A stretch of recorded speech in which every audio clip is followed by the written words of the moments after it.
परमात्मा को बहुत बहुत प्रणाम। आपकी संत आस्था को कोटि कोटि प्रणाम।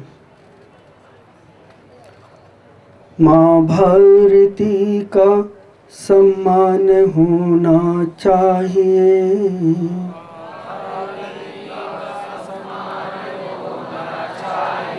नित्य वंदे मातरम का गान होना चाहिए,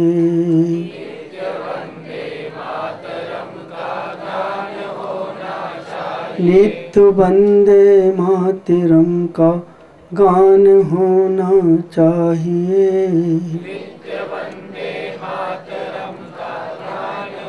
माँ भारती।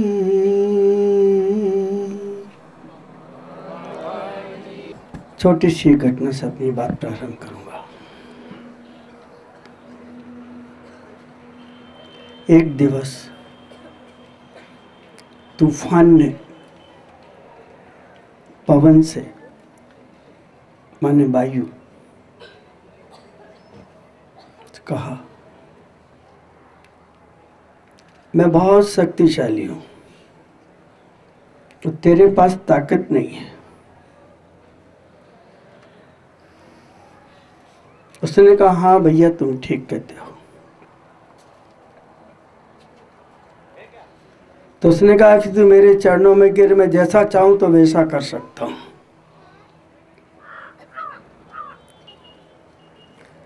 वायु ने कहा कि भैया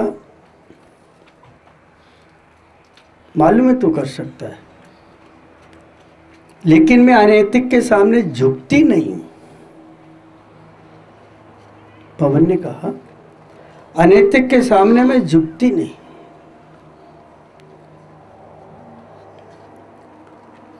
बोले मैं अनैतिक को तूने कैसे कहा? तो बगल में माली बैठा हुआ था, वो फूलों की देख रेख कर रहा था और वहां से झाड़ झंकड़ों को, कांटों को निकाल रहा था और खाद पानी दे रहा था।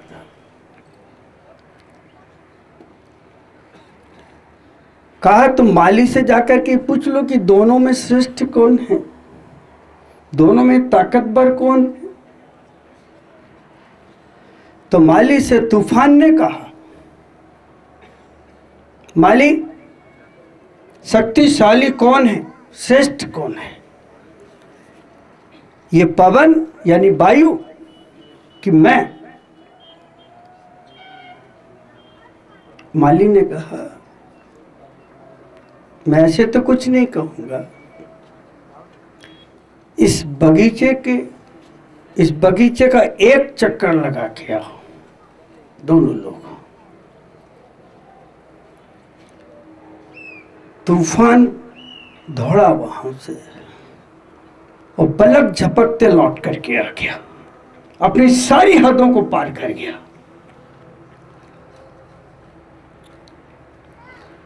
वायु नहीं लूटी। तूफान ने कहा कि देखा तुमने, वो वही है, आई ही नहीं।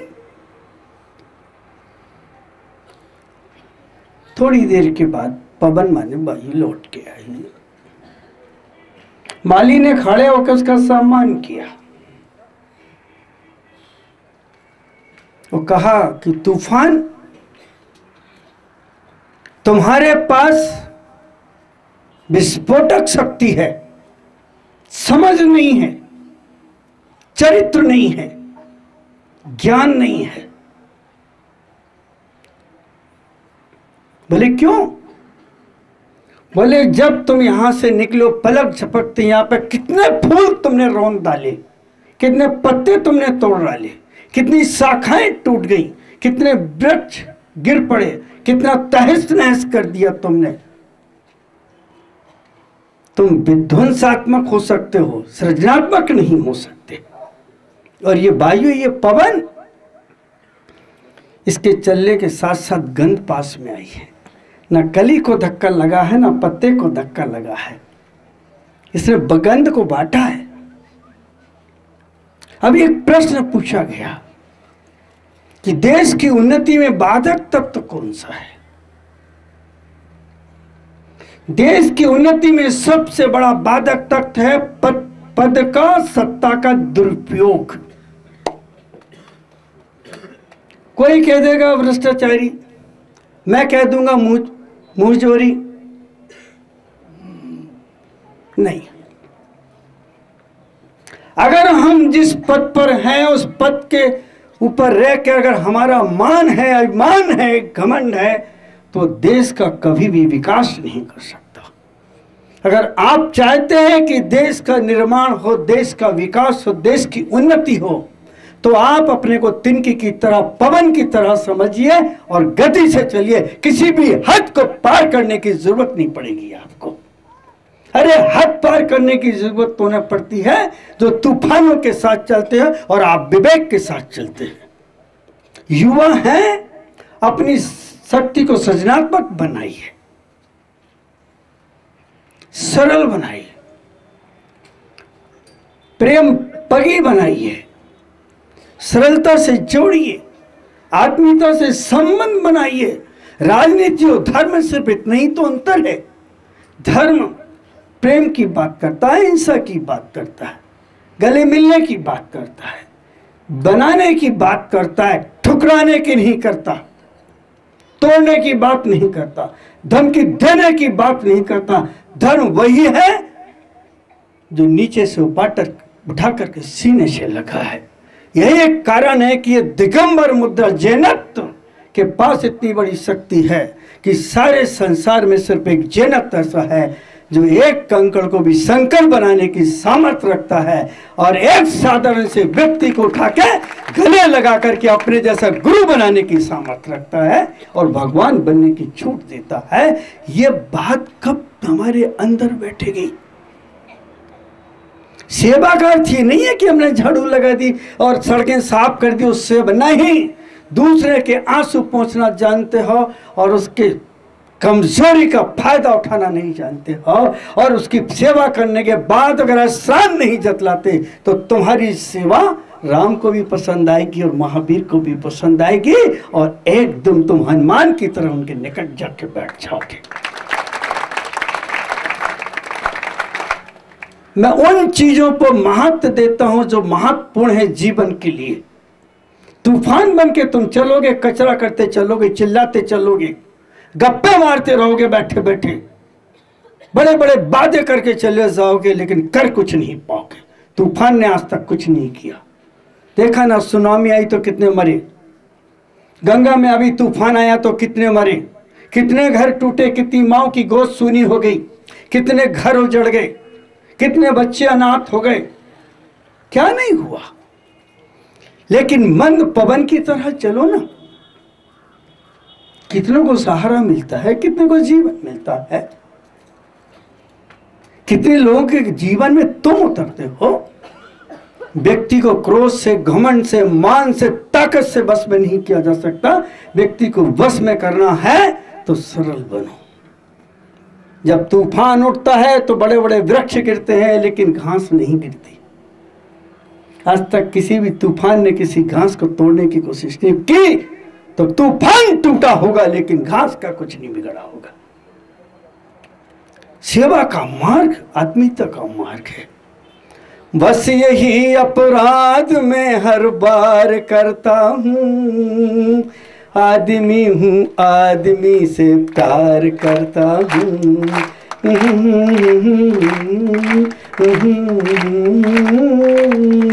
बस यही अपराध में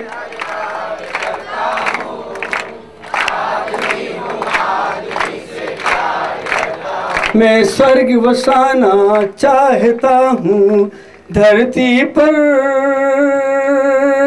मैं स्वर्ग बनाना चाहता हूँ धरती पर। मैं स्वर्ग बनाना चाहता हूँ मधुर वाणी से, तूफान से नहीं, वायु से नहीं। मुझे कोई हद पार नहीं करनी और हद पार करनी है तो अपने अंदर से ही, मेरे अंदर जो शत्रु वह हद मुझे निकालना है, उस हद से मुझे बाहर होना है जिन्होंने मेरे ऊपर कब्जा कर रखा है। और ये कब संभव है? जब आप संसार के सारे प्राणियों को जब प्रेम की दृष्टि से देखेंगे तब। हर बहन को अपनी बहन की दृष्टि से देखेंगे, हर माँ को माँ की दृष्टि से देखेंगे, तब आपको ये समझ आएगी कि वास्तव में माँ और बहन कहने से कितना सुकून मिलता है। पलट जाती है, दृष्टि पलट जाती है, खत्म हो जाते हैं और दिल के अंदर एक सुकून पैदा होता है, एक आनंद की लहर पैदा होती है। सेवा वही है, कठिन नहीं है। अगर हर बालक इतना ही एक संकल्प अपने दिल दिमाग के अंदर कर ले, प्रज्ञा सागर जी महाराज ने कहा कि मेरे माध्यम से किसी को कष्ट ना हो। क्या सूत्र है ये? ओम नमः, सबको क्षमा, सबसे क्षमा। कितना छोटा है। बड़ी बड़ी बातें करना बहुत आसान है, बहुत आसान है, करने में बहुत तकलीफ होती है, बहुत दिक्कतें आती हैं। मैं आपसे पूछ रहा हूं कि ज्ञान क्या है? शिविर में आए हैं आप लोग, आपके पास डिग्रियां हैं, बच्चे कॉलेजों में पढ़ रहे हैं, और आज मेरे शिक्षा मंत्री यहाँ बैठे हुए हैं। मैं उनसे निवेदन करना चाहता हूं, बहुत सरलता के साथ निवेदन करना चाहता हूं। ज्ञान क्या है? और स्कूल कॉलेजों में जो कैरियर की बात है, क्या वहां करेक्टर है? बोलिए। आज ये जो शिक्षा हमारे यहाँ दी जा रही है राजनीतिक परिवेश में,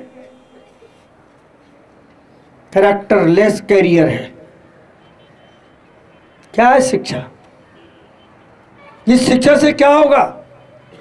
और हम जब शिक्षा कैरेक्टर के साथ करने की बात करते हैं तो हमारे ऊपर संकटों के पहाड़ टूटते हैं, लेकिन हम सहन करते हैं, लेकिन हम उत्तर नहीं देते हैं। हमें देने की भी जरूरत नहीं है, इसलिए हम प्रेम के पथ से चलने वाले लोग हैं। अगर हमारी पाख भी कहीं गिरेगी तो सुगंध छोड़ करके जाएगी, बीज भी कहीं जाएगा तो एक पौधा का रोपण करके चला जाएगा, क्योंकि इस देश से हमारा कोई ममत्व भाव नहीं है। धन का संग्रह हर व्यक्ति करता है, पद, संपदा, परिग्रह सब संग्रह करते हैं। आज मैं इन विद्यार्थियों से पूछना चाहता हूं, इस युग के कारण से पूछना चाहता हूं,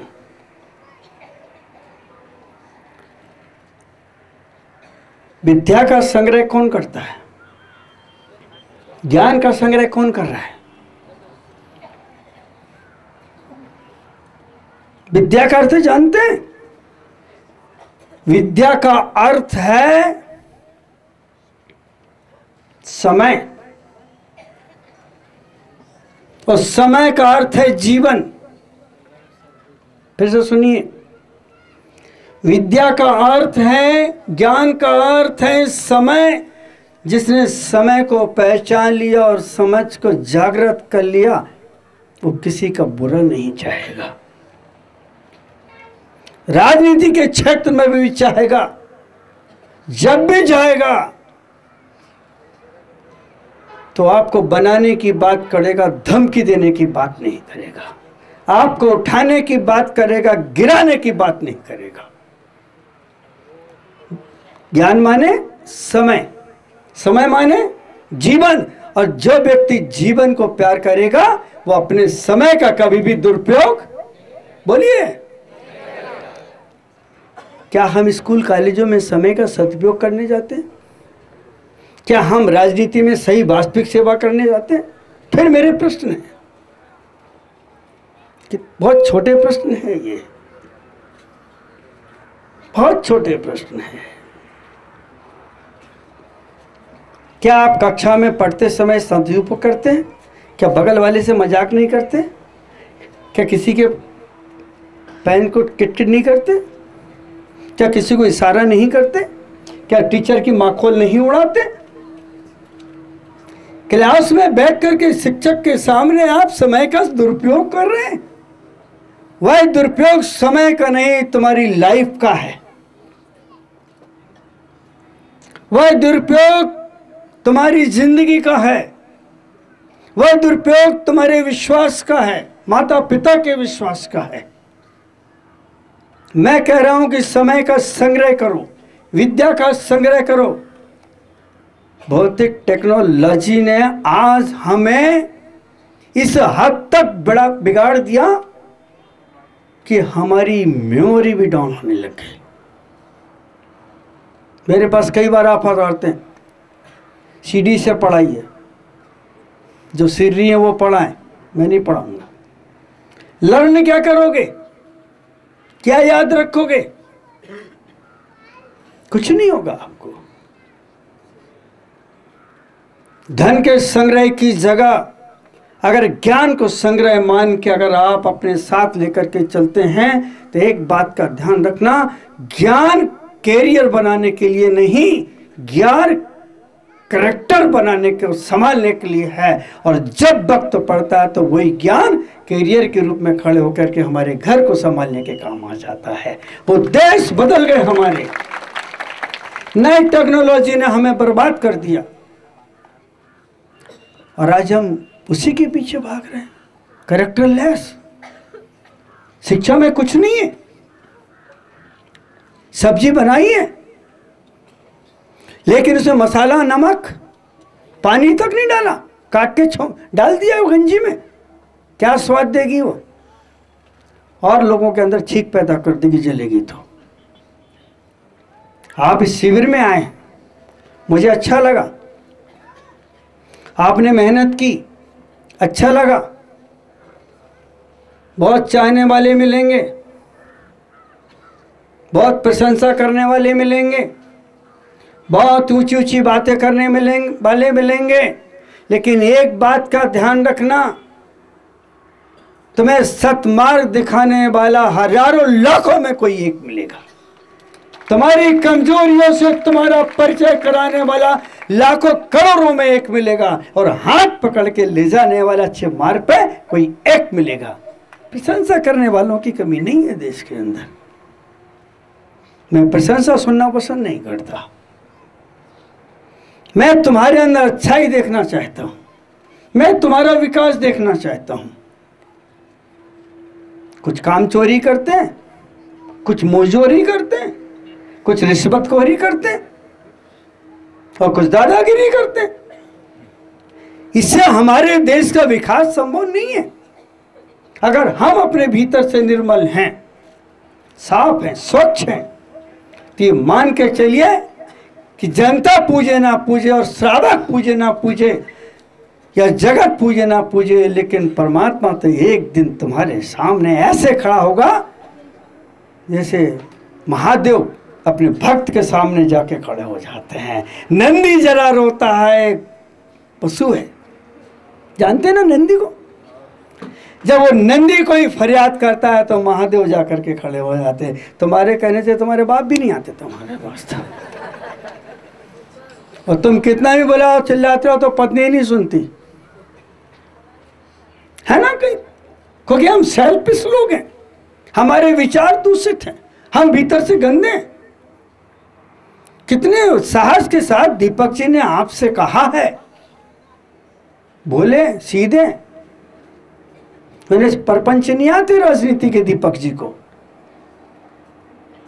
इसलिए कितने विनयवंत होकर के बैठते हैं। शिक्षा मंत्री हैं, आचरण हमेशा ऊपर से नीचे उतरता है, नीचे से ऊपर आचरण कभी नहीं जाएगा। ऊपर वाले को देखते हैं और हम आचरण सीखते हैं। बंधु, आज प्रज्ञा सागा जी ने इतनी बड़ी बात आपसे कही है, you will follow, you will do, आप करो, उसे उसको फॉलो करो, आप देखेंगे आपके जीवन का परिवर्तन कितना बड़ा है। अभी राजनीति की बात उठी थी, इन्हें एक प्रश्न पूछा था, बहुत पहले की बात थी कि मेरे को एक प्रश्न उठा, राजनीति और धर्म का, संत का संबंध शक्कर और पानी का संबंध है।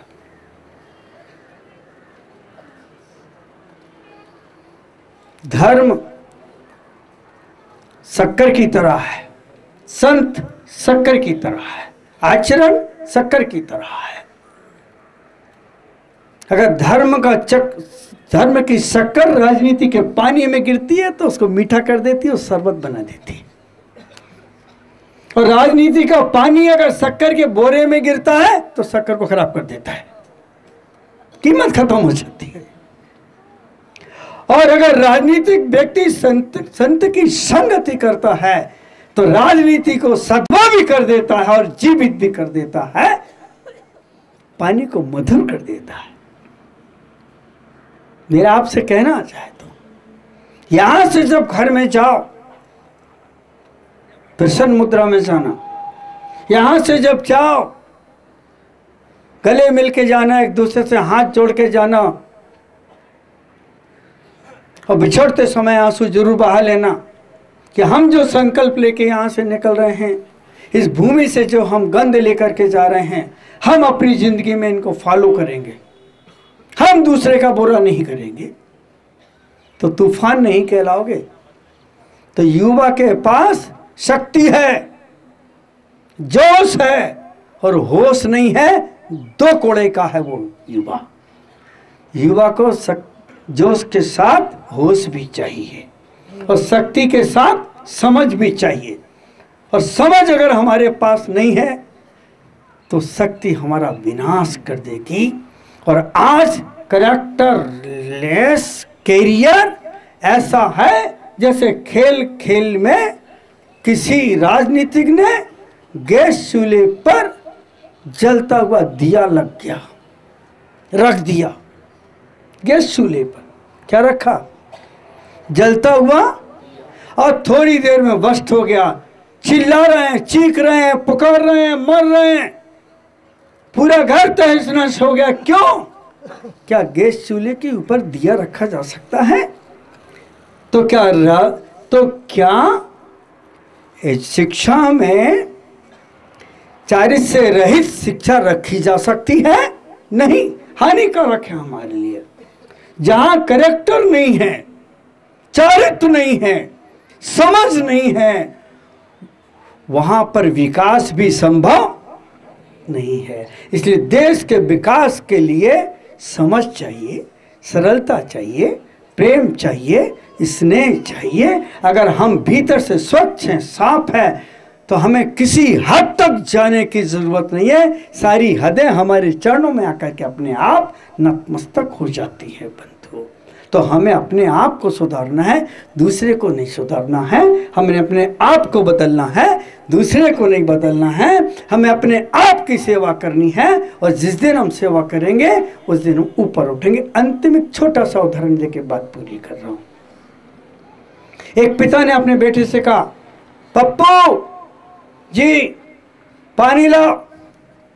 नहीं सुना। सुनता है कि नहीं? No reply. अरे पानी ला रहा है कि नहीं? पापा एक बात पूछूं? बोले पूछो। बोले गांधी जी क्यों महान थे? क्या हुआ?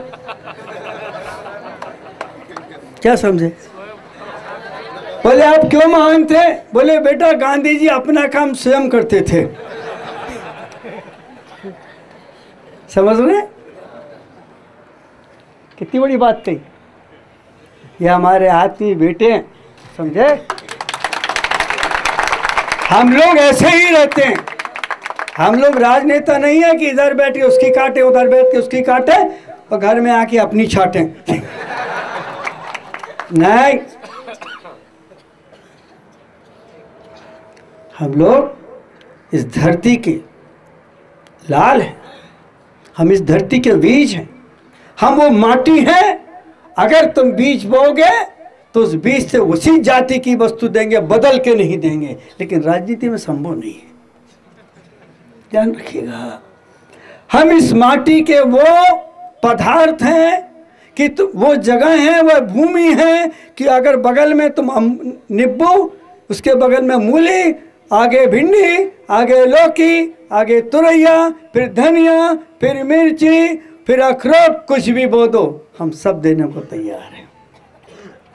हम वो माटी है। इस माटी में सब कुछ है। तो अगर एक सरलता तुम्हारे अंदर आती है और एक आदर सम्मान तुम्हारे अंदर आता है और तुम्हारी दृष्टि में अगर सत्य उतरता है, शालीनता उतरती है और संसार के प्रति आदर का भाव उतरता है, एक राजनीतिक व्यक्ति अपनी प्रजा को पुत्रीवत माने, मां मत माने, पितृवत माने, तो वो सफल हो सकता है। और जब दृष्टि खोटी होती है तो असफल भी होता है। तूफान आता जरूर है लेकिन जाता भी जरूर है। बोलिए, घबराते हो तूफान से आंखें बंद करते हो ना, लेकिन जब ठंडी हवा आती, आह क्या मजा आ रहा है यार, कहाँ से आ रही है, बोलते थोड़ी देर और आने दी, क्या पता क्यों बंद हो गई। तो मंद हवा अलग चीज है।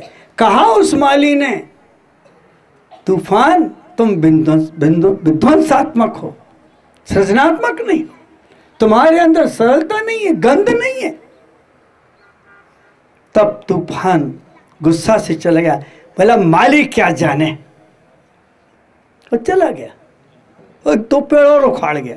तो माली तो जानता है पेड़ को कैसे लगाना चाहिए,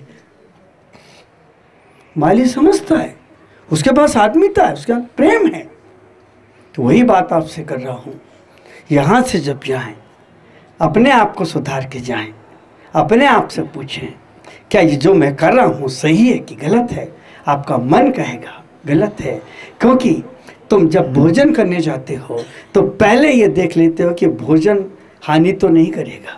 जब तुम गाड़ी में बैठने जाते हो, सफ़र पे निकलते हो, तो देख लेते हो कि ड्राइवर ठीक से गाड़ी चलाता जानता है कि नहीं जानता। जब तुम यात्रा में टिकट लेने के लिए ट्रेन में बैठते हो, एक बस में बैठते हो, तो पहले पढ़ लेते हो कि ये गाड़ी वहीं उसी स्थान पर जाएगी कि पश्चिम में चली जाएगी। तो मेरा आपसे निवेदन है कि जब आप स्कूल और कॉलेज में प्रवेश करते हो तो इतना तो जानने की कोशिश करो कि मैं स्कूल में रह करके अपने चरित्र को संभाल पाऊंगा कि नहीं। ऐसा तो नहीं कि मैं समय का दुरुपयोग कर लूं और गलत की संगति में जाकर के गलत हो जाऊं और मैं भी तूफान की तरह जीने लगूं। नहीं, जब तुम हर चीज के संबंध में सोचते हो तो एक बार अपने एजुकेशन के संबंध में, एक बार अपने माता पिता के संबंध में, एक बार उनके समर्पण के संबंध में, एक बार उनके उपकारों के संबंध में और एक बार अपने गुरुओं के उपकारों के संबंध में समझना कि मैं अगर गलत मार्ग पे चलता हूं तो मैं विश्वासघात कर रहा हूं और पद का दुरुपयोग करता हूं तो मैं अपनी जिंदगी के साथ विश्वासघात कर रहा हूं। बंधु, आपने समय दिया, आप यहाँ आए, मैं बहुत गदगद हूँ और आनंदित हूँ और दोनों हाथों से आशीर्वाद दोनों हाथों से आशीर्वाद संत देते हैं कि आपकी जिंदगी में वो सरलता उतरे, वो अच्छाई उतरे, आपके अंदर सद्गुणों का विकास हो, आपकी कुबुद्धि सुबुद्धि हो, कुमति। देखो महिलाएं बोल रही हैं, घर में जाके लड़ना मत। मुझे मालूम है सुप्रीम कोर्ट हाई कोर्ट को बहुत दबाता है। बस यही अपराध में हर बार करता हूँ, आदमी मैं बसाना चाहता हूँ स्वर्ग धरती पर, मैं बसाना चाहता हूँ स्वर्ग धरती पर, इसलिए मैं हर नगर की गली साफ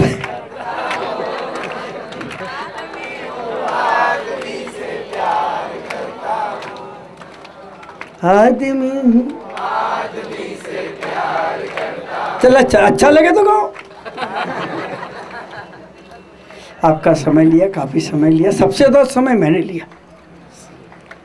आप लोग यहाँ से जाए, आपके परिवार को हम सब संतों की ओर से बहुत बहुत आशीर्वाद है कि परमात्मा आपका सद्बुद्धि दे, आपका परिवार सुखी रहे, संपन्न रहे और आप देश सेवा में हमेशा खरे उतरे।